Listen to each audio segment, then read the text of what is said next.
Pause the video and think about how you would answer these questions.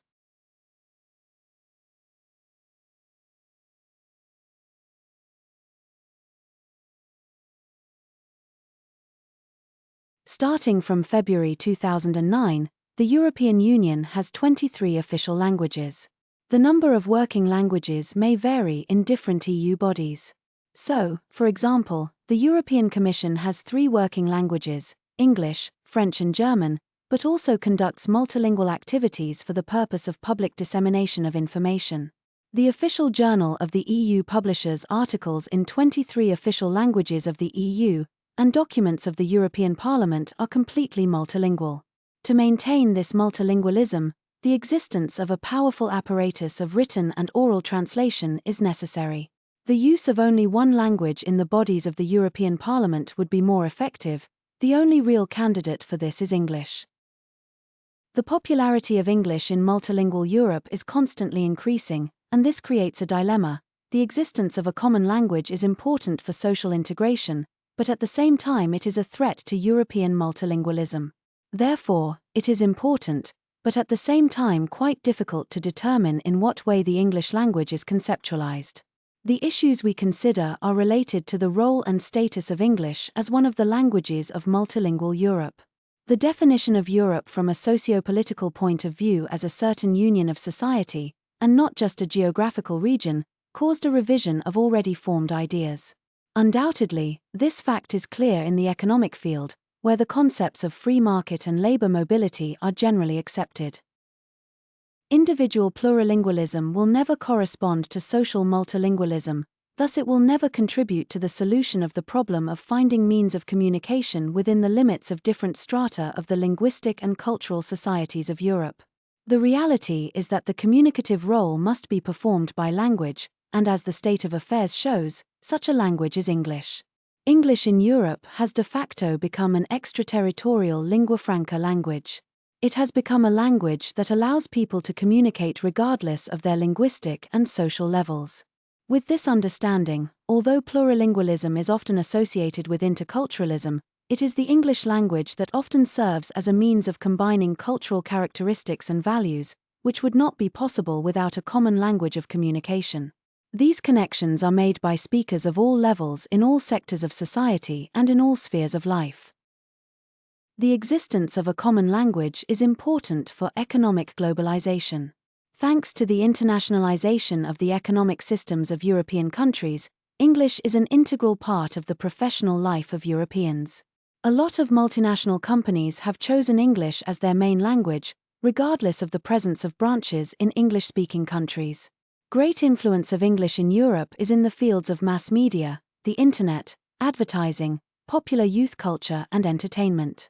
European integration has led to the emergence of various informal communication links and contact situations among ordinary Europeans. In these situations, the English language often functions as a direct intermediary between the participants of the discourse. So, the English language penetrates the life of every European in many ways. Scientists, businessmen, and even hip-hoppers feel the presence of English in their everyday life. In education, English is the most important foreign language, which is taught starting from primary school. It actively functions in the content and language integrated learning process in secondary school. The dominance of English as the language of instruction has also been recognized by European educational institutions themselves. According to the key data on teaching languages at school in Europe, 2008, more than 90% of students study English as a compulsory or additional subject in most EU member states. This trend is constantly growing. Usually, a child begins to learn English in early childhood. The teaching of English is constantly spreading and dominating almost everywhere. This process is also caused by the desire to create a common European higher education area, within which the mobility of students and teachers requires a common language. Having a common language is also relevant in scientific research, where English is necessary for exchanging information and communicating with representatives of the international scientific community. Most European scientific associations consider English to be the dominant language for the exchange of ideas. Undoubtedly, It is central to international scientific conferences and international scientific publications to ensure the understanding of ideas by foreign colleagues. This means that scientists are representatives of an international society with a common language, and not representatives of different national societies. The situation on the entire European continent is such that people usually have one native language, sometimes more, or are often influenced by some of the languages spoken locally. However, most of them interact with the English language. This interaction can be significant or minimal in their professional or personal life. At the beginning of the 21st century, the importance of English can be equated with the importance of reading and writing skills during industrialization in Europe. As a result, the acquisition of English fluency skills is becoming a common cultural feature, along with literacy skills or the use of computer technologies. This will lead to a gradual weakening of the importance previously attached to the knowledge of the English language, turning it into a compulsory basic education. This reality complicates the development of linguistic diversity, which the European Union so longs for. English is no longer considered as a means of social integration, but as a threat to the status and purity of other languages. Given the fact that the EU considers itself a completely multilingual society, the dominance of the English language can be traced in European politics and in various European and international organizations of Europe, for example, the European Commission, the UN, or NATO. In practice, the principles of a multilingual policy are often compromised in order to facilitate the work process. For example, the process of internal and external communication at the European Central Bank in Frankfurt takes place exclusively in English. This fact is explained by the presence of a certain principle that everyone adheres to, but it is not an official policy. There is a clear discrepancy between the European Union's understanding of the process of language and communication on the one hand, and the real situation on the other. The official policy of striving for multilingualism is constantly opposed to the real aspirations of European citizens and organizations for the existence of a single lingua franca language. The basis of this discrepancy is psychological. Its roots go back to ancient times. Europeans carry with them what Florian Kohlmars has called the ideological dead weight of the 19th century. This is how the combination of political and linguistic beliefs is characterized, as well as the combination of language and culture. The process of unification and the creation of national states in the 19th century, the basis of which was national and linguistic unity, is still in the memory of many modern Europeans. The desire for the independence of the national identity intensified over time and led to conflicts and the desire to dominate other countries. Therefore, the question of who should learn whose language is associated in people's minds with the question of power. Therefore, it is not surprising that people try to protect their language as a symbol of a separate national and social identity. Linguistic standardization and the status of language planning played a prominent role in reinforcing this identity. Even the size and linguistic and cultural heterogeneity of Europe makes it impossible to use this principle of nation formation at the supranational level of the EU. There is a belief that if a language is dominant, so is the nation to which that language belongs. As a result, within the Union, where all participating countries are equal partners, there is an insistence on the principle of linguistic equality. The ideology of diversity exceeds the desire for greater unity and homogeneity. This ideology can also be traced in official sources. After joining the Union, each participating country determines which languages it wishes to declare in the list of official languages of the EU.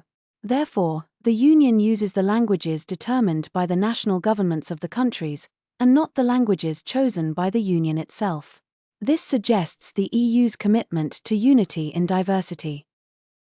Unity in diversity is certainly a good slogan, but in reality it has many problems. Europe is a continent where the traditions of one language, one state, and one people are violated, where national languages have great symbolic significance.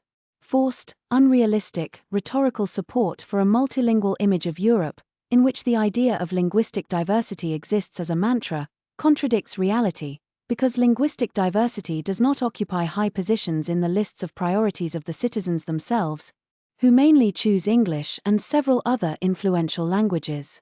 Of course, this is not good news for language policymakers. According to a recent Eurobarometer survey, around 40% of Europeans speak English as a second or foreign language, and more than 50% say they can speak and understand English. In 19 of the 29 countries that participated in the survey, knowledge of the English language is the most common after the respective native languages. In Scandinavia and the Netherlands, around 90% of the population claim to know English. Europeans also believe that they speak English better than any other second or foreign language, although there are regional differences in the level of English proficiency. The citizens who best fit the ideal of a multilingual Europe are young, well-educated, born in a country other than their current residence, and strongly motivated to learn and use languages in their work. All others, unfortunately, have a high level of knowledge of only the first language and elementary knowledge of English. In relation to many other parts of the world, we can note that only immigrant speakers are truly plurilingual. They speak their mother tongue and the official language of the country where they are, and often also learn a third language, mainly English, which they consider a useful lingua franca of Europe. Let us give an example of the document Eurydice Key Data on Teaching Languages at School in Europe. The wide range of foreign languages available for study, included in the list of educational disciplines in some countries, may reflect the desire of those who create language policy to diversify the opportunities of schools to learn foreign languages. However, statistics show that within secondary school, English, French, German, Spanish and Russian make up more than 95% of the languages taught in most countries. The dominance of the English language is considered a threat to linguistic diversity. Protecting other languages can create resistance to English. But English as a lingua franca is not like other European languages because it is no longer the property of its native speakers and has been adapted for widespread international use. The global spread of English as an international lingua franca, and not as a European lingua franca, requires a radical reconceptualization. The concept of language as inextricably linked to native speakers and inseparable from culture is not considered here. It is necessary to understand the fact that the English language as a lingua franca, especially when it functions in everyday life, which is characteristic of most modern Europeans, is not the property of the ancestors on whose territory it arose. Instead, English is appropriated by non-native speakers who then spread, develop, and change it. This has a significant impact on European language policy, if it cannot be separated from ideology. One of the reasons is the constant problem of the distribution of official languages and proposals to establish 1, 2, or 3 working languages, English, German, and French. Some are in favor of the existence of only one official language. So, for example, Wright in 2009 emphasizes the discrepancy between rhetoric and reality, which was described above. At this stage, the linguistic side effect of the modern social phenomenon is the linguistic movement in the direction of a single language lingua franca. Language policy cannot oppose this social aspiration and imposition of multilingualism. The lesson we must learn is not to impose language policy, but to make it work harmoniously with other social, political, and economic elements. An important element in the recognition of English as an accepted medium of communication is its conceptualization as an ELF language, rather than as the native language of the British and Irish. Wright argues that in Europe there is no relationship between the center, the power, and the English language. Most people in management positions are not native English speakers. They have acquired English as a second language and use it as a lingua franca. So, in modern Europe, English has no advantages among native speakers. The only advantage is that they do not have to learn the most common European language, lingua franca, from the beginning, but this does not at all indicate that they are better adapted to the communicative use of English. Currently, there are studies that suggest that native speakers may have certain difficulties in the process of communication due to intercultural barriers. Data obtained from observations of the process of communication in ELF help us to understand exactly how people belonging to different linguistic cultures adapt English to their own needs and make it their English. ELF speakers use the full potential of the language by focusing on the purpose of the conversation and on their interlocutors rather than on the linguistic code itself. Now, when we have the opportunity to examine in detail the natural process of communication in the ELF language, we will not see linguistically incapable non-native English speakers who are unable to support the communication process. But speakers who speak a completely linguistically independent variant of ELF, the norms of which have been established by the speakers themselves. If the real situation is taken into account in the educational policy, English as ELF should be removed from the list of foreign languages and considered an integral element of the linguistic training of the student. Therefore, English will not compete with other foreign languages, it will not reduce linguistic diversity, but, on the contrary, it will increase it. English, like any other foreign language, will be a threat only if it is perceived as such that belongs to its native speakers. However, here the authors of this position are somewhat deceptive, because such a situation does not contribute to real linguistic diversity, the study of other languages. And yet, in the documents of the Language Policy Department of the Council of Europe, English is listed as a foreign language, and its native speakers also note this. For now, the goal remains the desire to reach the level of communication and writing skills of native speakers and successful communication with native speakers. Indeed, the goal of language teaching has changed slightly, from correctness to appropriateness and intelligibility, which involves mutual understanding between native and non-native speakers. An alternative idea regarding the functioning of the ELF language in the EU is the Eurocom approach or subcommunication, semicommunication, that is, receiving linguistic benefit from one's interlocutors. In the process of interaction, the speakers speak in their native languages, different languages of Europe.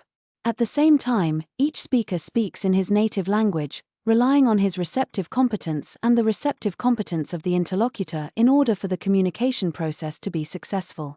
The success of such interaction will depend on the typological distance of the languages used, as well as on the speaker's level of proficiency in the language of their interlocutor.